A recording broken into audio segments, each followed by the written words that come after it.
lot of Christians believe that when the Quran is talking about the gospel, it's talking about the Bible they have today. But that is a big misunderstanding, and it needs to be cleared up. The Quran says clearly that Allah subhanahu wa ta'ala has revealed the gospel to Isa alayhi salam. But when you open the Bible, you find 4 books which are gospels according to Mark, Matthew, Luke, and John. And if you notice, it doesn't say gospel of Jesus. It says according to, meaning these are written accounts about Jesus, not revelation given to Jesus by Allah.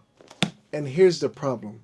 The Bible is actually a compilation of books written by men over centuries, not a single preserved revelation. On top of that, Christian scholars admit that the names Mark, Matthew, Luke, and John were assigned much later. The real authors of the Gospels are unknown.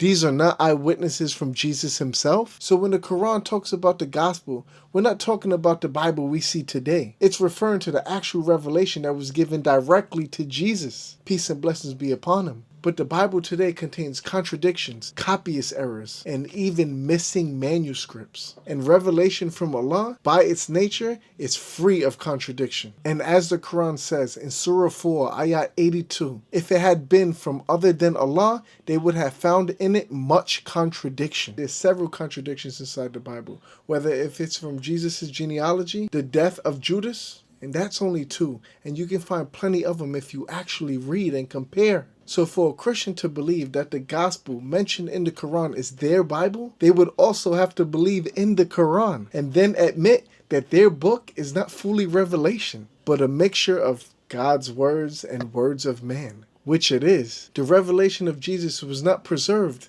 and is not preserved in the Bible. What we have today is stories about Jesus written by men decades after he was gone, and some of them, like Paul, claims things that Jesus never said in his lifetime. So the gospel that Allah gave Jesus, uncorrupted and free of contradiction, unlike the Bible of what we see today.